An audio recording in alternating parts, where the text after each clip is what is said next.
Olá, sétimo ano, tudo bem? Espero que todos estejam bem. Vamos lá para mais uma aula.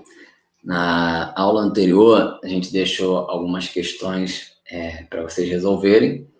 E como da folha, né? Como o vídeo era mais um apanhado geral do conteúdo, a gente não deixou a correção lá, então vamos rapidamente fazer essa correção em relação ao conteúdo que ficou da folhinha anterior e a gente prossegue com a nossa aula de hoje, ok? Então, olha só, a gente estava estudando sobre a questão dos povos brasileiros. Deixa eu botar aqui a página para vocês acompanharem.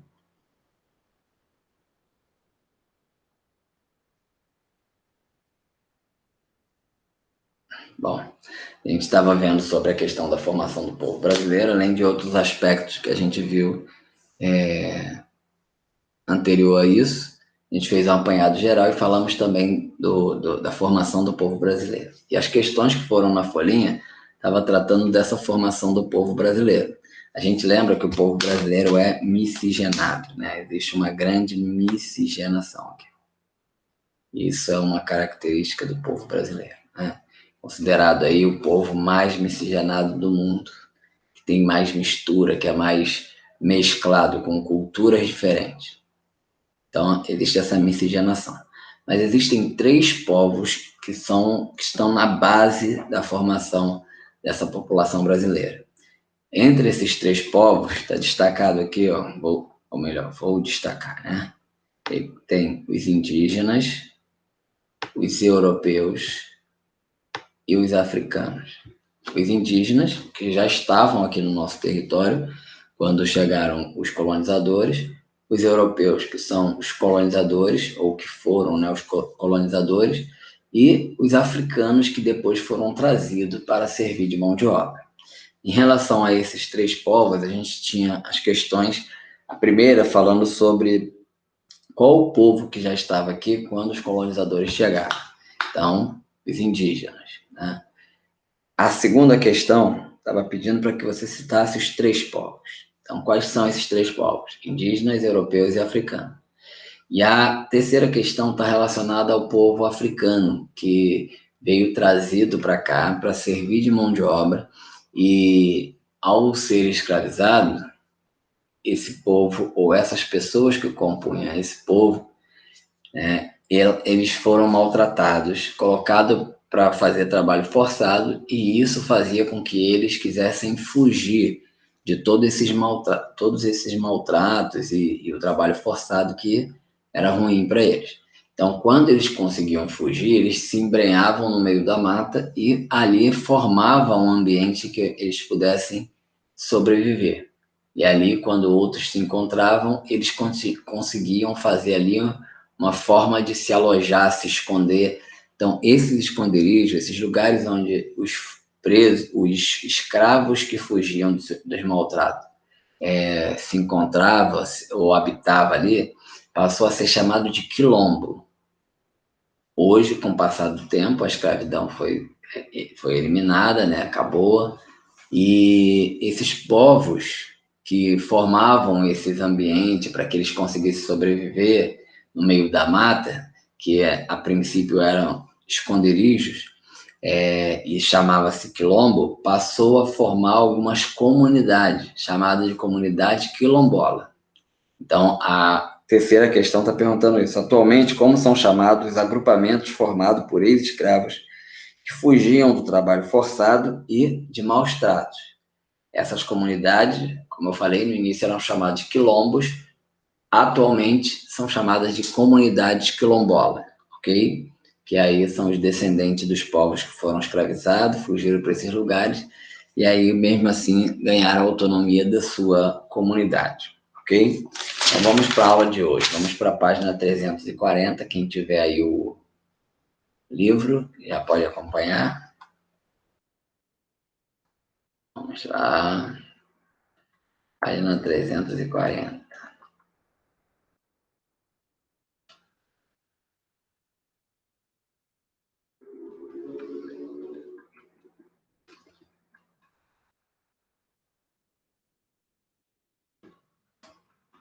Seu livro acompanha, que é bom. Qualquer coisa você faz anotações do seu livro e segue.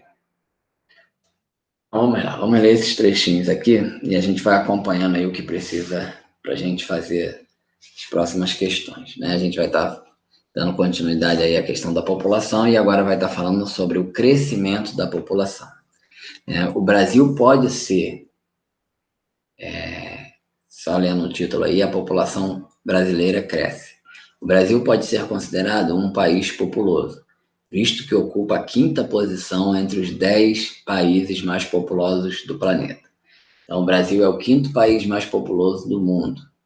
Segundo o IBGE, em 2017, a população absoluta do Brasil, ou seja, o número total de habitantes que vivem no país, era aproximadamente 207 milhões de habitantes. Aí vem uma tabelinha aí para a gente ver como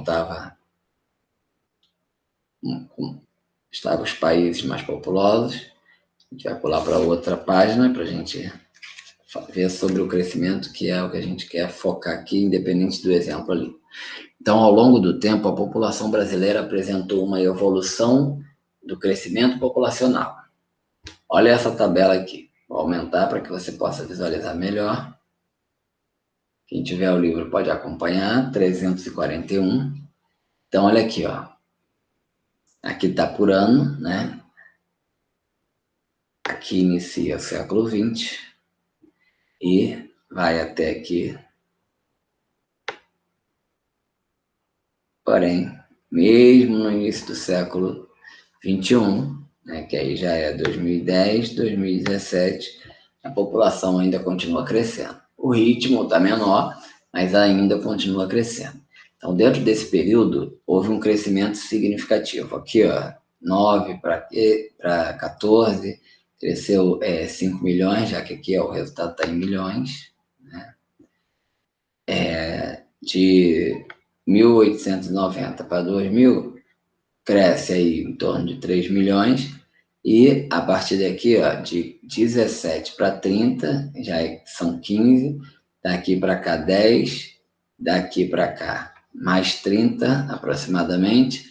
Aqui cresceu pouco esse ano entre 1950 e 1960. A partir daí voltou a crescer de novo, ó, 20 milhões, mais 26 milhões, mais 26 milhões, e por aí vai. Então, esse século XX aqui, né, ele apresenta um grande crescimento da população brasileira. Quais os motivos desse crescimento? Vamos dar uma olhada aqui, né? Primeiro, a chegada dos imigrantes no Brasil e, posteriormente, o nascimento de seus descendentes contribuíram intensamente para o rápido crescimento da população brasileira, sobretudo entre os anos de 1872 e 1972, que são aí as datas que estão no gráfico, né? Ultrapassa um pouquinho, que vai até 2017. Mas esse período, o que corresponde a esse período? Esse período corresponde ao fim da escravidão no Brasil e estava também no auge aí da cultura do café, e logo em seguida que o café entrou em decadência no início do século XX, 1872 é o final do século XIX, e 1920, 1929 começa aí a introduzir o processo, né, ou acelerar o processo de industrialização no Brasil.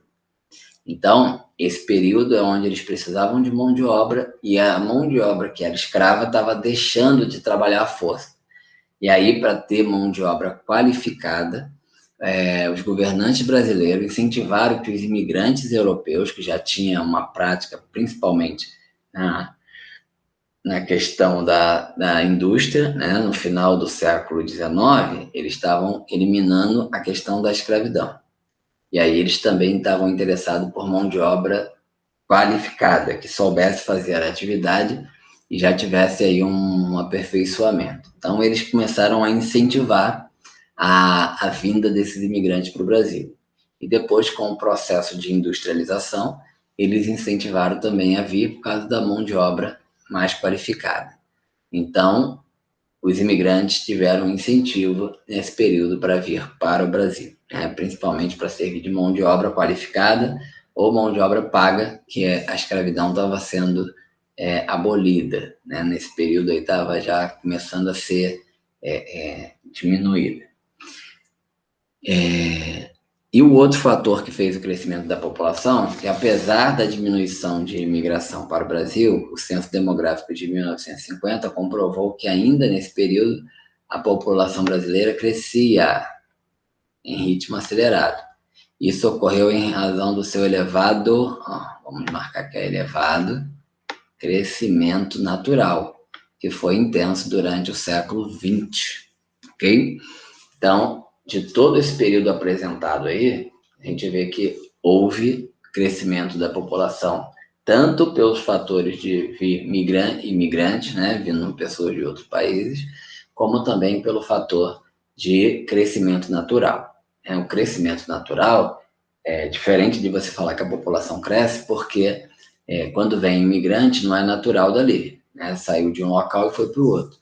E o crescimento natural tem a ver com natalidade e mortalidade. Como a gente verifica que houve um crescimento natural? Só nascendo? Não. Tem que fazer uma continha entre natalidade e mortalidade. Vou apresentar para vocês aqui. Próxima página, 342. 343. Então, vamos lá.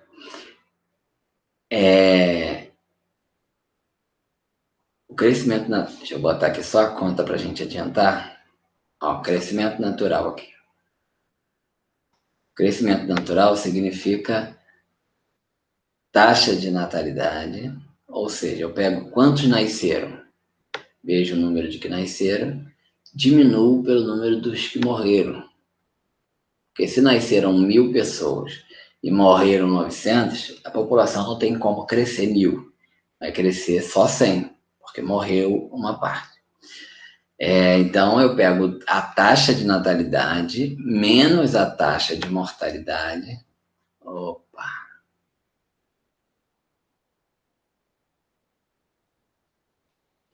Então, pego a taxa de natalidade menos a taxa de mortalidade, eu vou ter o resultado. Esse resultado é o que eu chamo de taxa de crescimento natural, ok? Tem a ver com natalidade e mortalidade. Lembrando que é preciso explicar que é a diferença entre a taxa de natalidade e a taxa de mortalidade, ok? E aí eu vou ter o crescimento natural. Um outro elemento que a gente vai colocar aqui vai servir para vocês, que a gente precisa visualizar.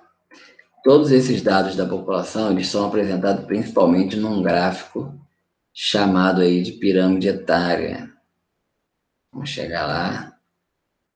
Página 346, se não me falha a memória. Vamos lá. Próxima página.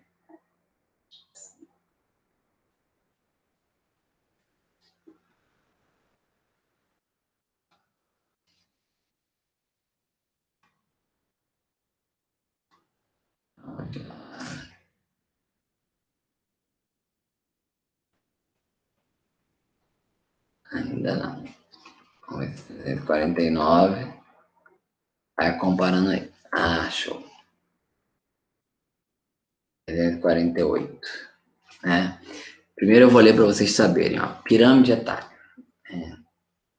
É uma representação gráfica que permite analisar informações quanto à quantidade de jovens, adultos e idosos.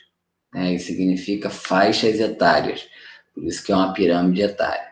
E também a quantidade de homens e mulheres que compõem a população de cada país, estado ou município. Além de eu verificar a quantidade de acordo com as faixas etárias, eu também posso verificar a questão da quantidade de homens e da quantidade de mulheres, ok? Que vai compor a população de uma determinada região. Pode ser o município, pode ser o estado, pode ser o país. E como é que fica a figura dessa pirâmide etária? Mais ou menos assim. Deixa eu diminuir para vocês visualizarem tudo. Uma pirâmide etária, ela tem essa figura mais ou menos.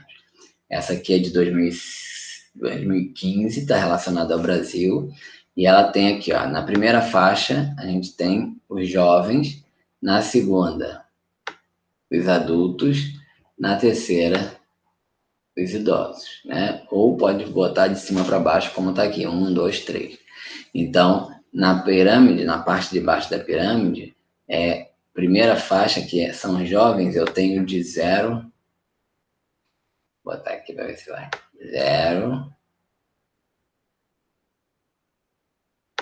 a 19 anos.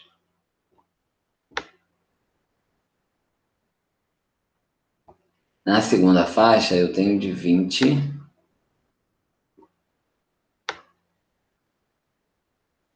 até 59 anos. 59 anos. A partir dali, na terceira fase, eu terei os idosos com mais de 60 anos.